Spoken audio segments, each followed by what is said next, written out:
Good evening students. आज मैं आपको हिंदी व्याकरण का एक बहुत ही इम्पॉर्टेंट टॉपिक अव्यय पढ़ाने वाली हूँ।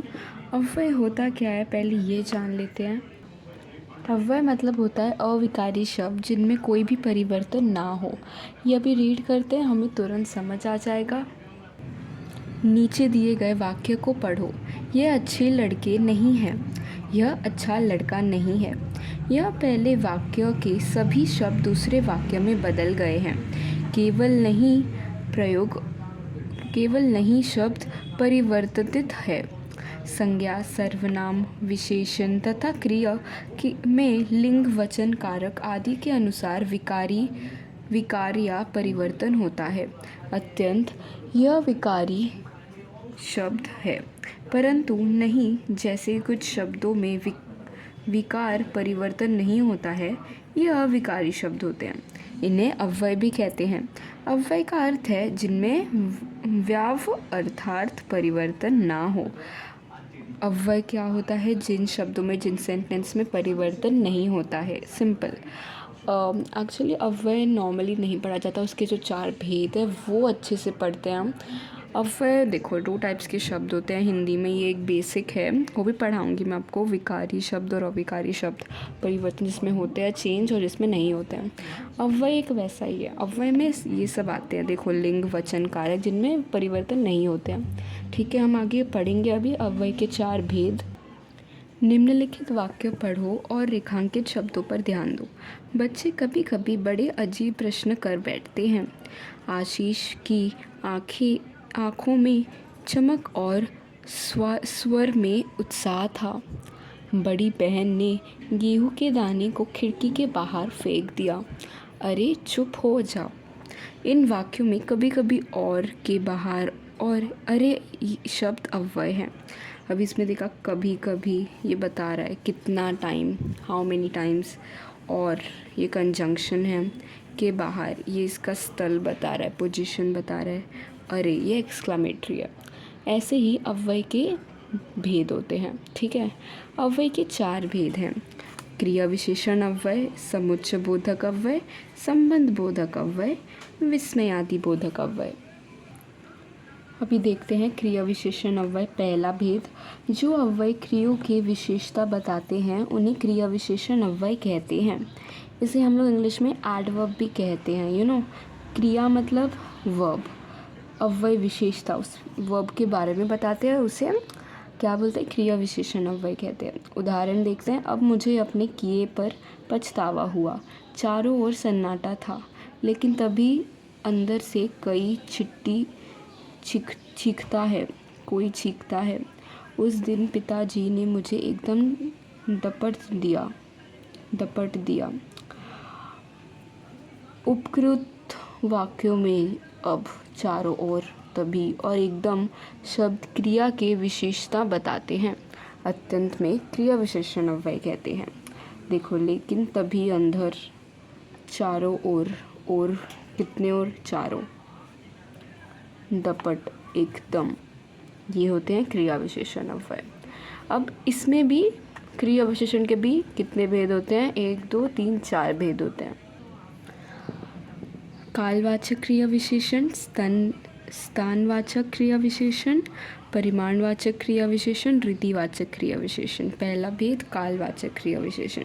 जिन क्रिया विशेषणों से क्रिया के होने के काल का बोध हो उन्हें कालवाचक क्रिया विशेषण कहते हैं।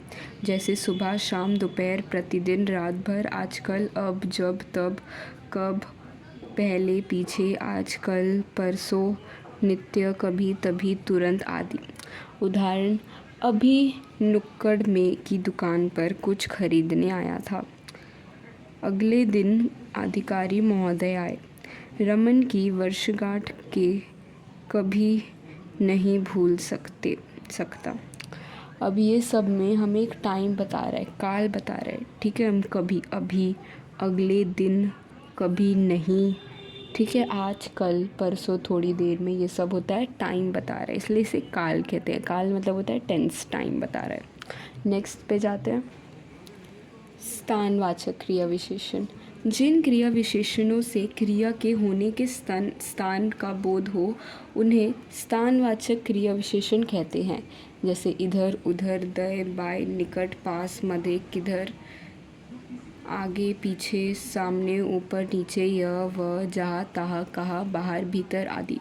स्थान मतलब जगह, कौन सी जगह पे, इधर, दूर, पास, नज़दीक में ही, कहाँ, अंदर, बाहर, ऐसे चीज़ों को स्थान मतलब प्लेस।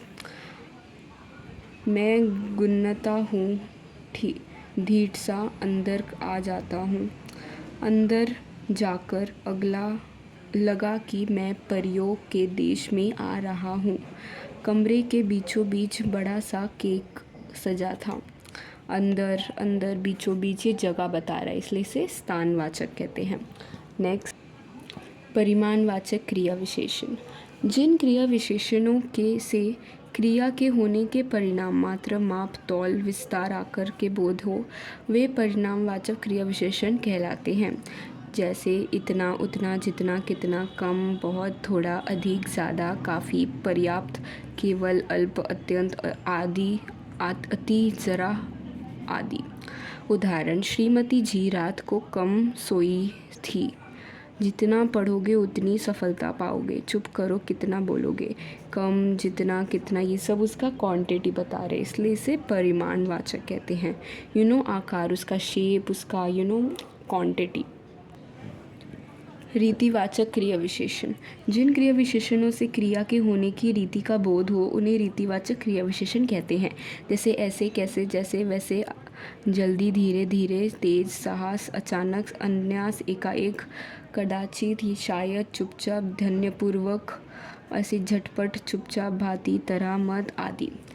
हमें फटाफट कामों की सूची बनाई। पिताजी ने मुझे तड़ातड़ 2 तमाचे लगाए। मैं ज़ोर ज़ोर से चिल्लाने लगा। कैसे चिल्लाने लगा? फटाफट, थोड़ थोड़, कैसे, कैसे, हाउ, उसके होने का बोध, कैसा हो रहा है वो, इसे रीति कहते हैं, रीतिवाचक। नेक्स्ट है समुच्चय बोधक। जो अव्यय एक वाक्य को दूसरे वाक्यों से, एक शब्द समूह को दूसरे शब्द समूह से या एक शब्द को दूसरे शब्द से जोड़ते हैं उन्हें समूह बोधक अव्यय कहते हैं। जैसे और, तथा, या, तथा, किंतु, परंतु, लेकिन, क्योंकि, इसलिए आदि। उदाहरण, तीसरी बहन सोचती रही कि गेहूं का क्या करूं। इस तरह गांव और शहर बन गया। अच्छे बच्चे बड़ों को जवाब नहीं देते, इसलिए मैं जवाब नहीं दूंगा। ऊपर से स्वच्छ और सफ़ेद पर मन से बड़े कपटी हो। इसमें और, ये कंजंक्शन होता है, सिंपल है ये सबसे, इसीलिए और 2 सेंटेंस को ये एक वर्ड जोड़ रहा है। नेक्स्ट है संबंध बोधक अव्यय। जो अव्यय शब्द संज्ञा या सर्वनाम के बाद आकर उस संज्ञा या सर्वनाम का संबंध वाक्य से दूसरे शब्द के साथ जोड़ते हैं उन्हें संबंध बोधक अव्यय कहते हैं।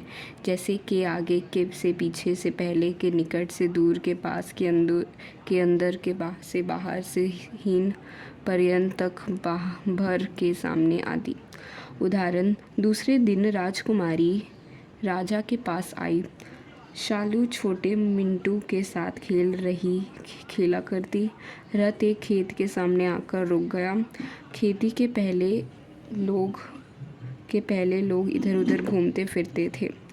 इसका ये पोजीशन बता रहा है, उसके पास प्रेपोजिशन, के साथ, के सामने, ठीक है, के पहले, उसके साथ, उससे, उसके आगे, उससे पीछे, ठीक है, संबंध, उसका कनेक्शन बता रहा है, प्रेपोजिशन। लास्ट है ये विस्मय आदि। ये होता है हमारा कोई भी सरप्राइजिंग, वो सब जिन अवयवों का संबंध वाक्य के किसी पद से नहीं होता, बल्कि जो अव्यय केवल वक्त के आनंद, हर्ष, भय, शोक, तिरस्कार, घृणा और भाव सूचित करता है उन्हें विस्मयादि बोधक अव्यय कहते हैं। उदाहरण, हे भगवान मेरी कुल्हाड़ी। क्या कुल्हाड़ी मिल गई भाई? आहा कितनी ठंडी छाया है। अरे अरे क्या कर रहे हो? तो ये सब एक्सक्लामेटरी है, अपना एक फीलिंग जता रहे हो। अब विस्मयादि बोधक अव्यय के अनेक प्रकार होते हैं, भाव होते हैं, अनेक फीलिंग होते हैं। हर्ष बोधक, शाबाश, बहुत अच्छा, वाह वाह, ये सब हैप्पीनेस है। शोक बोधक, हाय, ओहो, हे राम, ये क्या है, सरप्राइज़ है, शॉक है। घृणाबोधक, छी, थू, छी छी, ये सब डिस्गस्ट है। नेक्स्ट है भयबोधक, बाप रे, आहा, हाय, ये सरप्राइज़ है। विस्मयादिबोधक, अरे हाँ सच। क्रोधित, ये है एंगर। चुप, हटो, धत्त। बोधक, धन्य, अरे, आहा, आजी। बस इसको मैं थोड़ा और उसमें पढ़ाऊँगी। बस आज के लिए इतना ही। ये होते हैं अव्यय। 4 प्रकार होते हैं क्रिया विशेषण अव्यय के। अव्यय का सिंपल मतलब जो विकारी शब्द होते हैं जिन पे कोई परिवर्तन नहीं होता। बस ये इधर ही ख़त्म करते हैं। Thank you for watching.